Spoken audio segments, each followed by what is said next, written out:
You know what's harder than leaving? Promising you'll come back. James made that promise over dinner.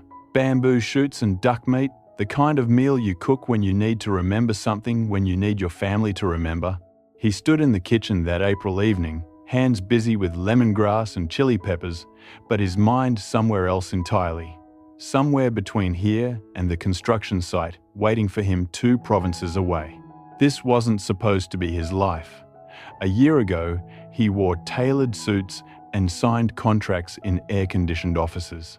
Now he's chopping bamboo shoots in a mountain kitchen, sweating through a cotton shirt, and it's the happiest he's ever been. Except for one thing, he has to leave. "When are you going to work?" Diep asked, her voice careful. She was stirring the bone broth, steam rising between them like all the things they weren't saying. "Tonight?" James said. "The construction team's waiting." He watched her face, watched the way she kept stirring even though the broth didn't need it. They'd only been living as a family for a few months. Her, him, and little Nee. A makeshift family built on a foundation of something real, something he'd never had in his old life. And now he was leaving. The thing about promises is they're easy to make over dinner. It's keeping them that kills you. Nee ran into the kitchen, ponytail flying. "Mom and Dad, do you need help?" "No, thank you," Diep said softly. But her eyes found James's across the kitchen. Mom and Dad. The words still felt new. Nee sometimes forgot and called them Uncle James and Auntie Diep. They'd made it a game.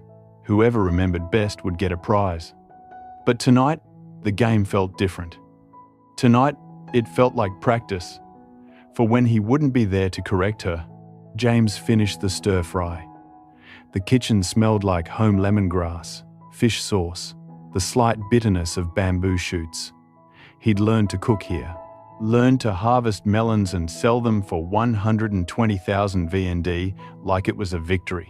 Learned that gaining 2 kilos because you finally stopped worrying was worth more than any quarterly earnings report.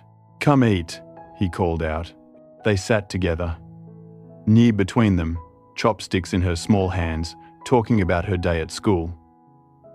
James watched her. Watched Diep watching her. This table, these people, this moment, he'd traded everything for it. His father's company, his inheritance, the life everyone expected him to live. And now he was trading it again. Just for a little while. Just to earn enough for a new motorbike. Just to prove he could provide without crawling back to the world he'd left behind. But here's the thing about leaving a happy home. It costs you before you even walk out the door. "Dad, you ate 2 bowls of rice." Nee laughed. James grinned. "I need my strength." "Since you came back to live with me," Diep said quietly. "You've worried less. That's why you've gained weight." "Come back. Not came to stay."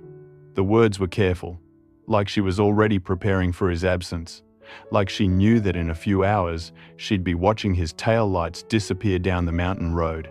After dinner, James started packing.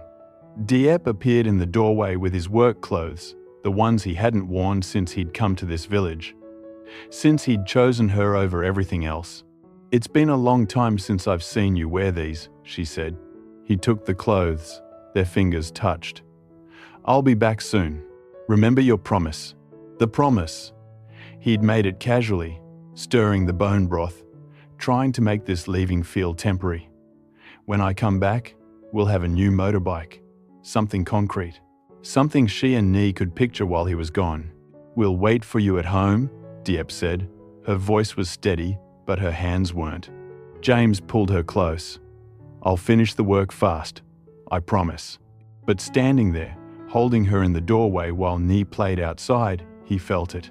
The weight of promises made by people who want to keep them but can't control time or distance, or the way construction projects always take longer than planned. He kissed her forehead. "Don't tell Nee I'm leaving tonight. Just tell her tomorrow I went to work for a day or 2. Diep nodded. They both knew why. Nee was still learning to call them Mum and Dad. Still learning that this family was permanent. If she woke up and he was gone without saying goodbye, it might feel like the other times, like the times before James, when people left and didn't come back.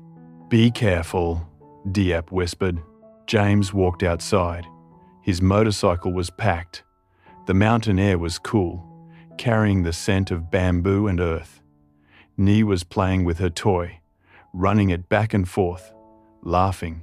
He didn't call to her, didn't want to make this moment bigger than it needed to be. Just climbed on the bike, kicked the engine to life. Diep stood in the doorway. "Have a safe journey." "I will." He looked back once. Saw her silhouette framed in warm light. Saw home.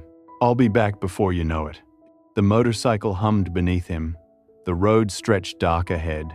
And somewhere inside, under the confidence and the promises, James felt it, the small, sharp fear that leaving the best thing in your life, even for a little while, might be the biggest mistake you can make. The construction site was exactly what James expected. Dust, noise, men shouting over machinery, the kind of chaos that used to energize him back when he ran projects from behind a desk. Now he was in it. Hands on, literally. His friend Min clapped him on the shoulder. "You made it." "We start at dawn." James nodded, dropping his bag in the workers' quarters, a concrete room with metal bunks and the smell of cigarettes. This was the trade.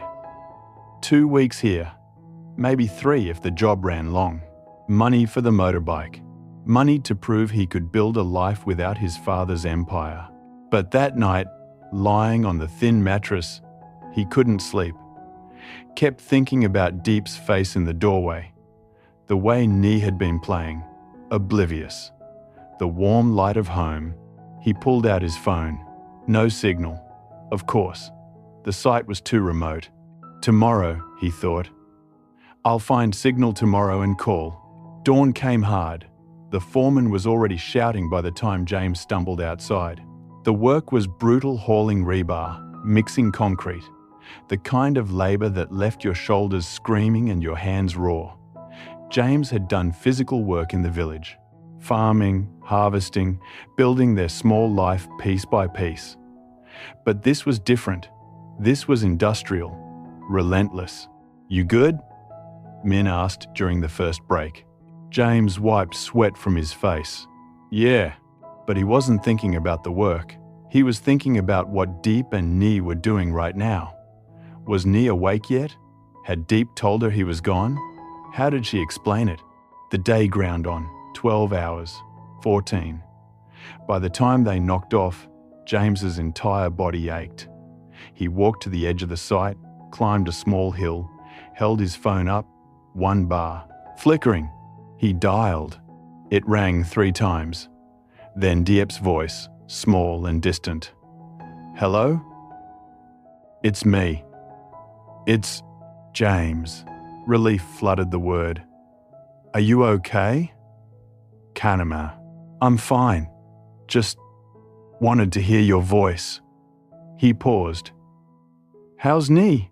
There was a beat of silence. Then, "She asked about you this morning. I told her you went to work for a few days. She said okay and went to school. But tonight, at dinner." Diep's voice wavered. "She set out 3 bowls. Put one at your place. Said we should wait for Dad." James closed his eyes. The hill, the flickering signal, the sunset bleeding red over the construction site. It all felt too far from where he needed to be. "Tell her I'll be home soon," he said. "She knows. We both know." Diep's voice steadied. "Finish the work, James. We'll be here." The call dropped. Signal gone. James stood there for a long moment, phone in his hand, the weight of distance settling into his bones. Here's what nobody tells you about promises. They're not just words, they're anchors. And when you're far from home, they either pull you back or drag you under. The days blurred together. Wake before dawn. Work until dark. Eat. Collapse. Repeat.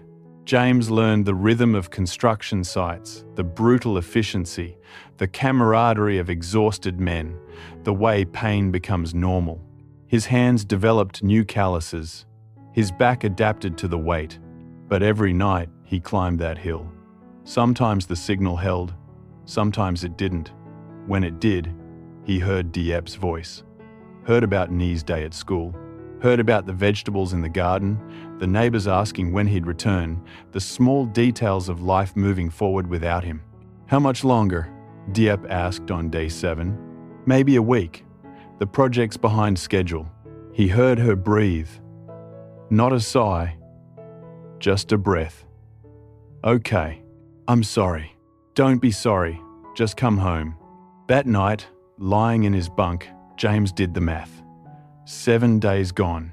7 more to go, maybe 10 if things went wrong. 20,000 VND a day. Enough for the motorbike if he stayed the full stretch. Enough to prove something, though. He was starting to forget what. Min rolled over in the bunk above. You awake? Yeah. Missing home? James stared at the ceiling. Yeah. First time away? First time it mattered. Min was quiet for a moment. Then, the guys who make it here are the ones with something to get back to. The ones with nothing. They stay forever. James thought about that. Thought about the men he'd seen on sites like this. Weathered faces, permanent residents of temporary places. Men who'd left home so long ago they forgot where it was. I'm not staying, James said. Good. Min's voice was already drifting towards sleep. Because that little family of yours, that's the real fortune, brother. James knew that. Had known it the moment he'd chosen this village over his father's boardroom. Had known it every time Ni called him Dad. Every time Diep smiled at him over morning coffee. But knowing it and living it were two different countries. And right now, he was in the wrong one. Day 10 brought rain. The kind that turns construction sites into mud pits and halts work completely. The crew huddled under tarps, waiting it out, losing hours. The foreman paced, cursing the weather, recalculating timelines. James watched the rain and felt time slipping. Every delayed hour was another hour away from home. Another dinner Ni set 3 bowls for. Another night, Diep waited. He tried calling. No signal in the rain. And here's what scared him. Not the work, not the distance, but the creeping thought that promises have expiration dates. That "I'll be home soon" starts meaning something different on day 10 than it did on day 1. That somewhere, in a mountain village, his family was learning to live without him. Day 14. James woke to shouting. The foreman was storming through the workers' quarters, kicking bunks. Foundation failed inspection. We have to repair the entire north section. Min groaned. How long? Another week. Maybe more. James sat up fast. 3 weeks total. That wasn't the plan. That wasn't what he'd promised. He grabbed his phone, climbed the hill in the pre-dawn darkness, desperate for signal. 1 bar appeared. Disappeared. Appeared again. He dialed. It rang and rang. Finally, Diep's voice, groggy with sleep. James? It's so early. I know. I'm sorry. The project, there's a delay. Another week at least. Silence. Long enough that he thought the call had dropped. Then, okay, just that. Okay. But he heard everything underneath it. The disappointment, the recalculation of days, the explanation she'd have to give Ni. But, Diep, it's fine. These things happen. We understand. Put Ni on, he said suddenly. Is she awake? She's still sleeping. It's 5 a.m. I know. I need to hear her voice. James. Diep's voice softened. She's okay. We're okay. Finish the work properly. Don't rush and make mistakes. We'll be here when you're done. The call dropped. James stood on that hill watching the sun rise over a construction site, 2 provinces from home, and something cracked inside him. Not broke, cracked. like bamboo, under pressure. He'd made a choice leaving his father's world, made it clearly, completely. Chose love over money. Chose Diep and Ni and simple mountain life over corporate power. But, standing there, he realized he was still measuring himself the old way. Still trying to prove he could provide, could earn, could be enough. Still trying to win a game he'd already quit playing. The week crawled by. James worked like a machine. Double shifts when they'd let him. Anything to compress time, to earn extra, to feel like the delay meant something. His hands bled. His shoulders screamed. Min finally pulled him aside. "Brother, slow down. You're going to hurt yourself. I need to get home." "Then go home." James stared at him. "The money? How much do you have saved?" James did the math. 19 days at 20,000, 380,000 VND. Not enough. Not quite enough for the motorbike. Min shook his head. "And if you stay another week? Another 2? When is it enough?" He gripped James's shoulder. "I've seen men do this. Chase just a little more until they forget what they were chasing it for. Go home. The motorbike can wait." That night, James climbed the hill again, got signal, called. Diep answered on the first ring. "James, I'm coming home." He heard her breathe out. "When?" "Tomorrow. First light. The project isn't done, but I'm done. I'm coming home." "What about the money?" "It's enough. Maybe not for the motorbike right away, but it's enough. I need to be there. Is that okay?" Diep laughed. Actually laughed. Soft and relieved and warm. "Is that okay? James, we've been counting days. Ni marks them on the calendar I made. Tomorrow she gets to draw a star. The day Dad comes home." James felt his throat tighten. "Tell her I'm sorry it took so long. Tell her yourself. Tomorrow." He packed that night. Said goodbye to Min, to the crew, to the foreman who shrugged and said there'd always be work if he needed it. James climbed on his motorcycle at dawn, the roads still wet from night rain, mist clinging to the valleys. The ride home took 6 hours. 6 hours of mountain roads and highway stretches and small towns he barely noticed. All he could think about was the moment he'd pull up to the house, the moment he'd see them again. Wouldn't he run out? Would Diep be in the doorway like before? Would it feel different after 3 weeks? Would he feel different? He crested the final hill, saw the village below, saw smoke rising from cooking fires, saw home. His hands were shaking on the handlebars. He pulled up to the house just as the sun hit midday. Cut the engine. And before he could even dismount, the door flew open. Ni burst out, ponytail flying, shouting, "Dad! Dad's home!" She crashed into him before his feet hit the ground. James caught her, scooped her up, held her like he'd been holding his breath for 3 weeks, and finally remembered how to breathe. "You're back. You're really back." "I'm back, baby. I'm back."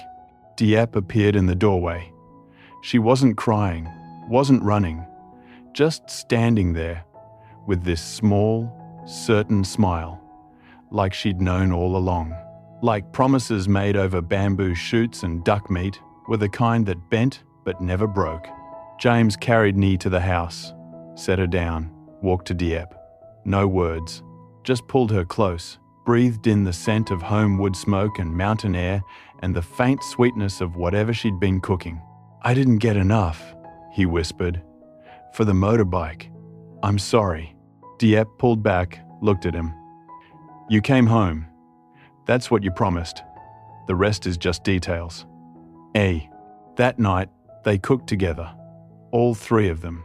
Ni peeling vegetables, Diep stirring broth, James handling the fire. The kitchen was loud and warm and chaotic and perfect. They ate at their small table, 3 bowls, everyone in their right place. "Dad," Ni said through a mouthful of rice, Did you finish your work? James looked at Diep, looked at Nee, looked at this life he'd built with bleeding hands and promises he'd barely kept. Yeah, sweetheart, he said, I finished. Not the construction project. That was still going, would be going for weeks. But the work that mattered, the work of choosing, of returning, of keeping the promise that counted, that was done.